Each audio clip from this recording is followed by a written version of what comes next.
Hi everyone, welcome back to my YouTube channel. My name is Alyssa and we are closing out February 2023's budget. Today is actually March 1st and I'm very happy that I'm closing it out in a reasonable manner. Sometimes I wait until a few days into the month to close things out because my schedule is so busy, but I'm making it a purpose to close this out so I can make some big transfers for my March budget, and I can get that all set up. I like to do things in order and not jump ahead of myself because it confuses my brain and honestly is a reason sometimes my budget gets messed up. So this is the expense tracker. I went ahead and did all of the calculations beforehand. I'm trying to speed up this process here because it's a lot to film and then edit everything. So I'm trying to get this content out and helpful for you guys. So I did add up all of my expense tracker here using my budget category worksheet. This is a free worksheet you can get off the Budget Moms website, and of course everything's color coded. I add up the colors and this is where I spent all of my money in these specific categories for this half of the month. So we did do a whole separate expense tracker for the beginning half of February. But moving to the budget that we set up at the beginning of the month, as you can see, I've added some color here and I'm hoping the color coordination on this side will help me close out the entire month at the end. We'll see. I kind of don't like the colors this far because it makes it look a little bit messy. I don't know, let me know your thoughts in the comment section below and you'll see this evolve as we go through closing out the budget, and maybe it will actually help my brain with some things. So for the inflow, of course, we got to calculate how much we had come into our budget for this half of February. So my paycheck was $18.13, and something I realized, you guys know if you've been following along on my channel, when I've been closing out my budgets, I've been like $1 or $2 off, pretty much I think due to rounding. And I also think it's because I don't calculate stuff like the 48 cents on my paycheck here, but I calculate it as I go through this process. So excuse my lack of actuality with the cents because I do round. It's just so much easier for me versus calculating the decimal points. It just gets messy. So we're just going to keep it full round numbers. Side hustles, we did have 521 come over from side hustles, which is great. Savings, I believe we used a little bit more than we had anticipated. So we had 300 plus 200, which gives us 500 in total. So about 80 more than we were anticipating. And then payback and extra, I thought I made a Venmo transfer to myself, but maybe it didn't actually hit the account, or maybe I didn't actually make that transfer because I don't see it anywhere on the list. Oh wait, sorry, it's right here. Oh my gosh, I'm blind as a bat today. So for extra, we had $78. And then if you remember, about a year ago, I got rear-ended and I finally closed out the claim and got my insurance payout for that, which was $3,000. So that was something I wasn't anticipating. Actually, what happened is I got rear-ended again about 2 weeks ago, and it made me realize, I was like, oh shoot, I never closed out that other claim and I have money waiting for me. And so I closed out that claim and now I'm dealing with the new claim. I'm fine, my car is fine. It's almost the exact same damage as it was before, really just on the bumper, like two indents from the guy's license plate. It is what it is. Now I have to deal with that, but nothing will be coming out of my budget for that because it was not my fault and the other person thankfully has insurance.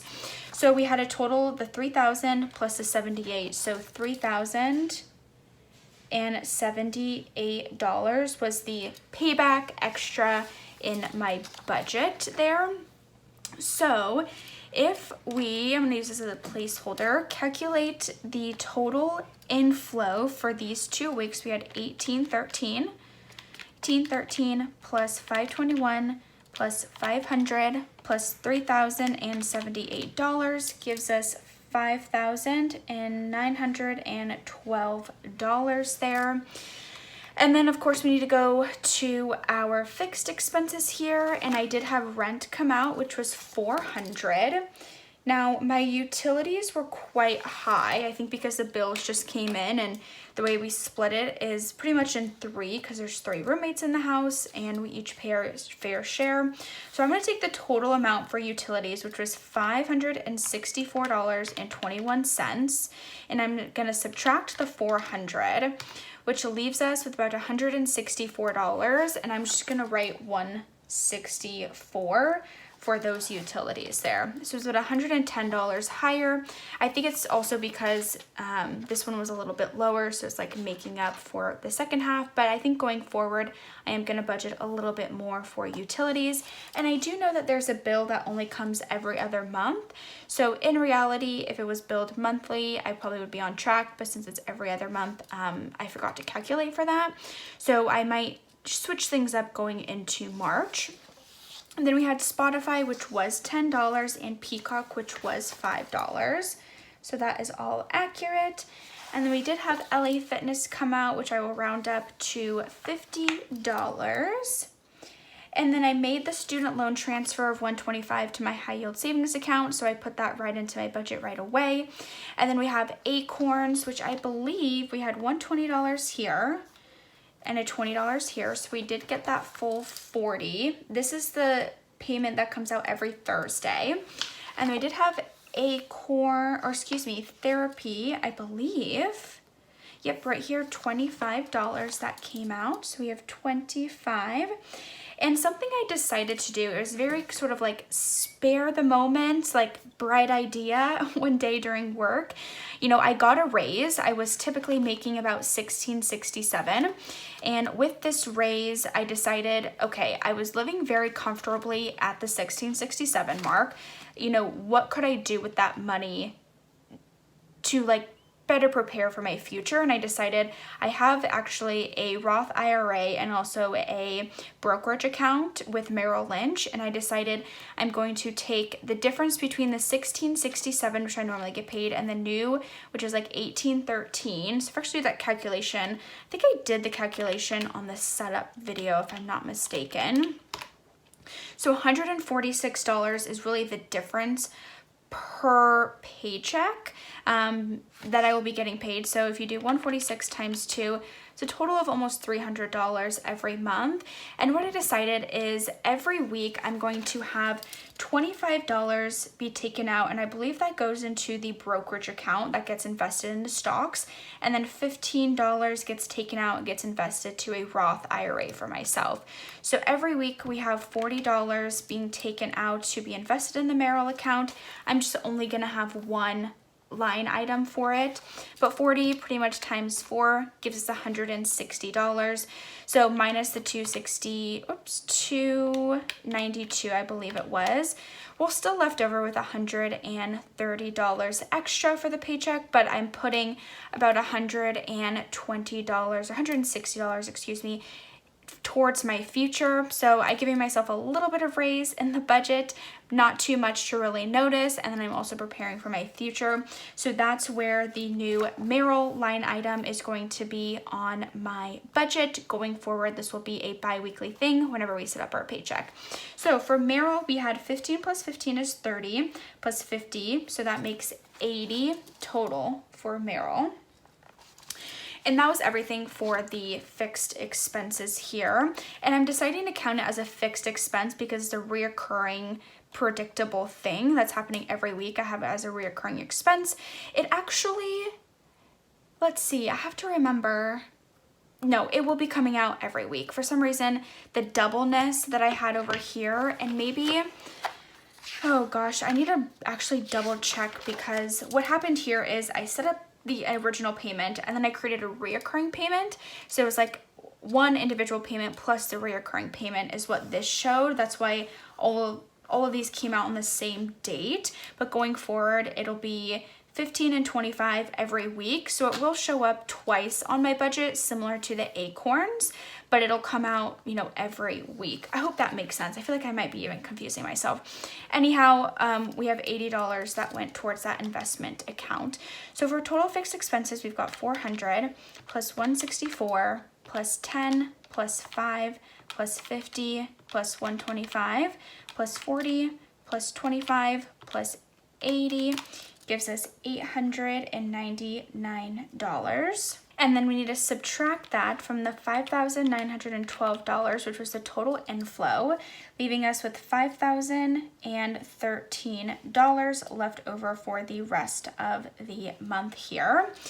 Now we need to go calculate our variable expenses, which we've pretty much already done. So we've got groceries, which I'm gonna round up to $130 here. I have kind of realized I'm spending about $60 a week on groceries, so I will need to increase my grocery budget going forward. It seems kind of crazy, like $60 for one person every week, but I mean, most of my stuff is like fresh vegetables and meat and like snacks for when I'm going on the go. I try to eat as nutritious and healthy as possible. It's not always plausible, but it is something I'm very conscious of, and because I can afford, to eat a little bit better, I will be more than happy to just buy, the better meat or like fish or something more nutritious and a lot of fresh vegetables. I do not buy organic unless that's the only option, just FYI. And then we've got eating out, so we have $125 a budget, but we ended up at $219. This is my most opportunity to improve category. I really don't know how it all adds up. When I do my highlighting at the end, when I'm closing this out, I'm like, oh shoot, I forgot I went to coffee this day.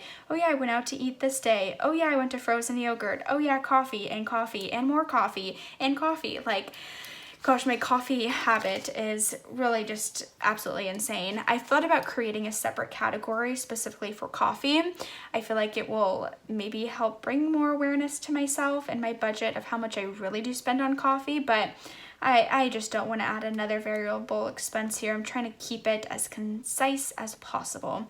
And then we have gas and car. I ended up not getting the oil change. I'm actually gonna have to do that in the next month. I'm about $2,000 over on my oil, and yeah, it's not very good. I'm normally someone who gets oil changes consistently right as I hit that mile marker, but I have just been so lazy, honestly, and I keep forgetting that I need to get it. And then we've got investments, which is really just the variable expenses not the variable expenses, the variable amounts for the Acorns budget. So far we had $134.36. We need to subtract the 40 and the 80. So minus 40 minus 80 gives us $14.36. We're just gonna say $14. And that is the roundup. So whenever I have transactions, it will take whatever it was, say it was, let's find $11.19. It would take that 81 cents and round it up. And then once it hits like a certain threshold, it charges my checking account. So that's what happens here with the $5.44. And there should be one other one. We get the $5.92 and then the $3 as well. And then we've got fun and entertainment. So this is where it gets a little bit tricky, and maybe these little dots, the colored dots, will come in handy. So we had $117.98 total for the fun and entertainment. We need to subtract the $10, which is really $9.99. And then also we need to subtract $4.99. which gives us $103 left over, which was the actual for the fun and entertainment right here. And then we had a holiday. I was a little bit over on this at $76. It was my sister's birthday, and I just bought her some stuff off her Amazon list. And then self-care, our total category was $274.53. But we do need to subtract the $50 for LA Fitness and the $25 for the therapy, which gives us that exact $200 for self-care. And honestly, these dots might be helping because it's easy right away to see what I need to subtract before figuring out the actual variable expense. Miscellaneous was $0, I believe. Let me double check that. Yep, $0. Insurance is $0. And then we have $200 actually for travel and vacay. And then pets was also more than we had budgeted for. Let's see what that was. Was $89. So $89 for pets. All right, so if we calculate all of our variable expenses, we had $130 plus $219 plus $44 plus $14 plus $103 plus 76 plus 200 plus 200 plus 89 gives us $1,075 for total variable expenses for the month. And then if we subtract the 1,075 minus the $5,013 gives us $3,938 left over for the rest of the month, which is really just sinking funds and extra debt here. Now for sinking funds, whenever I make the transfer to my Ally account, I always write in the exact amount that I put there just so I don't forget. The only thing I forgot to do is go to the bank and get an extra $20 for Costco. It's okay, I don't really shop at Costco that much, so I might up that to $40 in the beginning of March just to make up for things. So really our total amount here is exactly what I had predicted minus the $20, which gives us $535. So we take that 3,938 minus 535 gives us 3,403. And then that is what we're bringing down here for the extra debt. So for extra debt, we had Discover and Alaska Airlines. So for Discover, I believe I had a total of $173.89. So we're just gonna say 174 went to that Discover card. Whatever was left at the end of the month in my checking account, I just made that transfer to the Discover card. And then I did have 200 that I put towards the Alaska card. So we're gonna say 200 towards the Alaska card. And that gives us a total of $374. So we take $3,403 minus $374 gives us $3,029. Now, I think we're gonna end up on a really high note, you guys. Let's see here. I made a transfer to the house savings account, I believe. Yep, it was a total of $30. So I didn't write house up here. I wrote it down here, which was 30. And then what I ended up doing with that entire insurance payout is I ended up putting it towards my emergency fund. So that full 3,000 went towards the emergency fund. So technically we are off by $1, but I'm going to count that as a win, and honestly it's probably just due to rounding, which is pretty typical, but I do know my bank account is 0 and that's where you want it to be starting the next month. So yay, we did it again. I'm so happy. I've been really consistent, knock on wood, that we can continue making this happen. The reason I decided to put all of the insurance money towards my emergency fund is it brings me from about 6,000 to 9,000, and my goal is to get to 10,000. And honestly, the insurance money, I really could not even think about putting it towards anything else but the emergency fund, because that's really what it's there for, is any type of emergency. So if anything happens in the future, I want to be protected, and I wasn't really expecting the money into my budget, so figured I would put it towards something useful. And because the emergency fund is in my Ally account, it's also earning, I think it's like 3.4% interest. I will put a figure or a picture in the corner here on this side so you can see what the actual interest rate is right now. If you haven't signed up for Ally, highly encourage you to do so. Not sponsored. I do not have an affiliate with them or an affiliate link. I'm just a really big fan, and I believe that the Budget Mom also uses them. So kudos to me. I'm gonna pat myself on the back a little bit later that I ended up closing out my budget pretty much to the T. Now, if we go to continue closing out the rest of the budget, we have the debt payment plan, which I don't use this, and I don't use the monthly net worth tracker either. Feel free to use that. I mean, do whatever you want to do. However, I do use the Where Did My Money Go worksheet.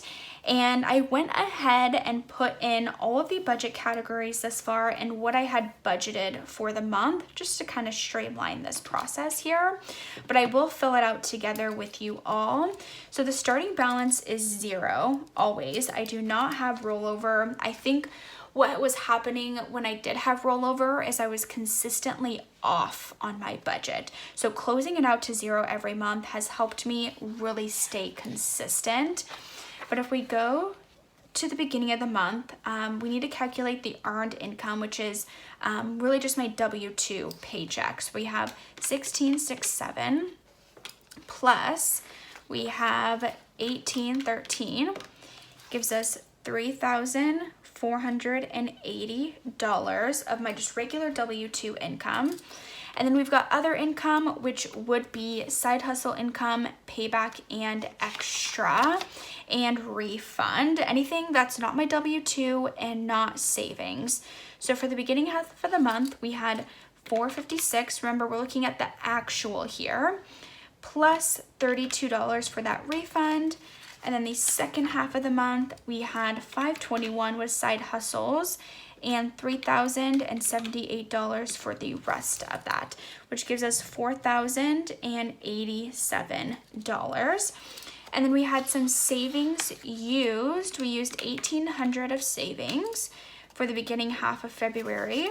And then we used $500 in the second half of February, giving us a total of $2,300 in that category. So adding it all up to find the total monthly inflow, we've got 3,480 plus 4,087 plus 2,300 gives us $9,867, which is crazy.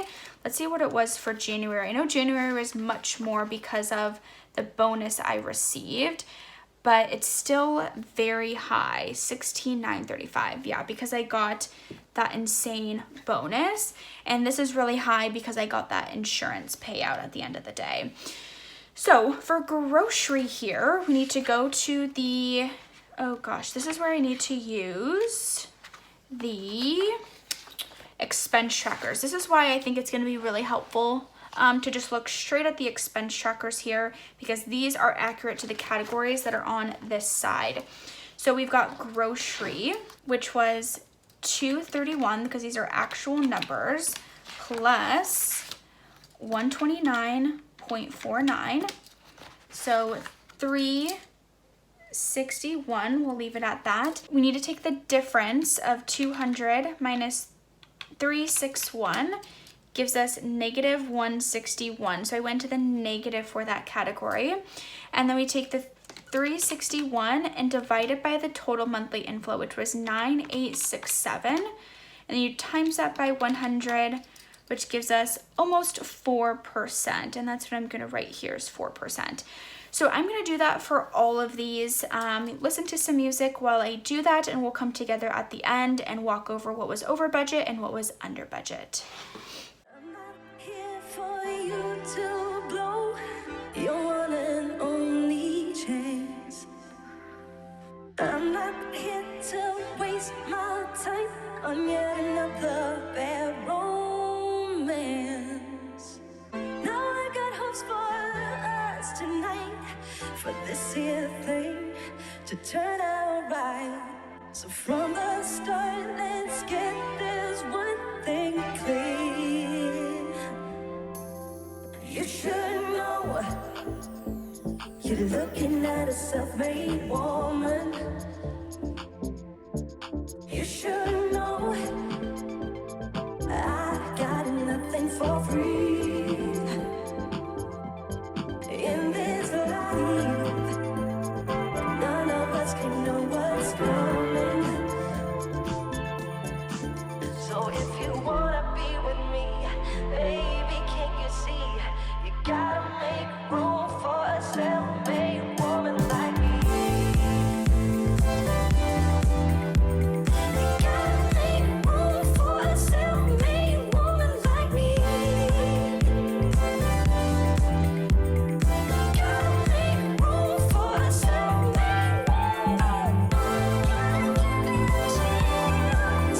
Gotta get on the floor. You know you're looking at a self-made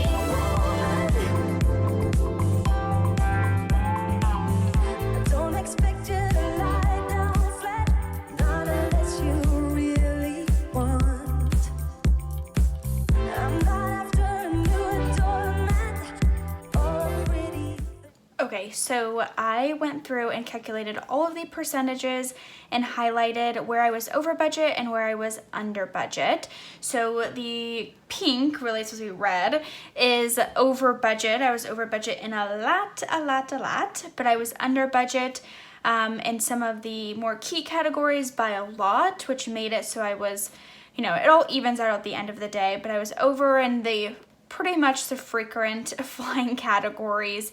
And I realized this is actually supposed to be red too, because this is actually, I was over budget, but it's a good thing to be over in savings and debt. So I'm going to count that as positive, and investments as well. Of course, we can always work on being a little bit better with fun and entertainment, pets, travel, grocery, eating out, frequent flyers again. But this is how you close out the monthly budget category breakdown. So now as we move on to the where did my money go, debt and savings. So this is pretty easy to calculate here. So we take the total monthly inflow for debt, which is that $9,867, and the monthly debt payoff, which is pretty much just taking these numbers over here, which was $789, and this is 8%. But then we need to go back to the Discover and Alaska pieces of our budget. So we had the Discover card, let's start there. We had $215 of actual. So let's bring our calculator back. We had $215 plus $174 gives us $389. Wow, this is super easy then to calculate. So then we take the numbers, we've got $389 and divide that by $789, which gives us about 49%, which means 51% went towards the Alaska card and that 49% went to the Discover card of the total amount that we put towards debt. Now, when we do the savings, it's a little bit different. So we take the 9876, which was our total monthly inflow, 9867, and we subtract the savings used because we're not adding more money to the savings that we've used, if that makes sense. So this gives us our total monthly income minus the savings used, which was $7,567. And then we need to take the total savings, which was $4,310, and that's what we need to divide to get the percent of income saved. So 4,310 divided by 7,567 gives us about 57%. So 57% of our total income for the month of February went towards savings, which is absolutely fantastic. Oh, well over 4,000. Now, given 3,000 of that was from the insurance payout, but still, I'm gonna count that as a significant win. Hey, I didn't spend that insurance money on nonsense. I put it right into the emergency fund. So as we go back down, calculating the sinking funds here, again, we need to go back to our main budget, and then we're gonna calculate pretty much everything but the sinking funds first. We're gonna take the emergency fund, which I believe the only emergency fund we had was in the second half, which was 3,000.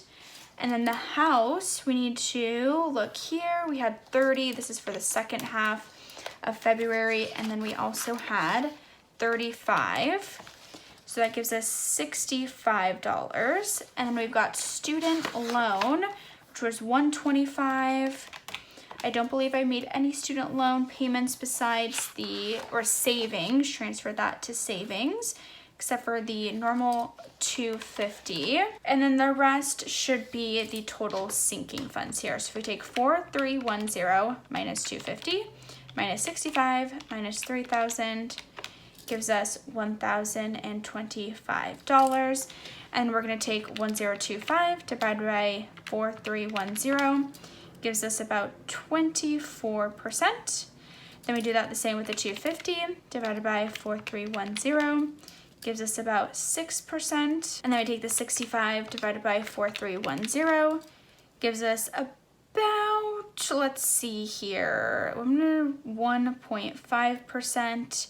Could have just said 2%, but whatever. And then 3,000 divided by 4,310 gives us about 70%. So does that add up specifically. We've got 30, so I'm a little bit off on the percentages, but that's okay. So as you can see, this is where the percentages break down of where I put the money. My internal goal for the month was actually to put over $1,000 towards my sinking funds. Obviously, that doesn't include that insurance payout because that was to the emergency fund, and I accomplished it by $25, which is great. I love, love, love that. So that's how you close out Where Did My Money Go, part of the workbook. And then if you continue moving down the pages here, you just have Where Did My Money Go, comparing the budget categories, which I don't use this page, and I also don't use the monthly meal plan page. And then you pretty much have a notes page, cash teller slips, and then you're moving on to March. So I hope this video was helpful. If you have not already, please hit that subscribe button, give the video a big thumbs up. It really does help out my YouTube channel.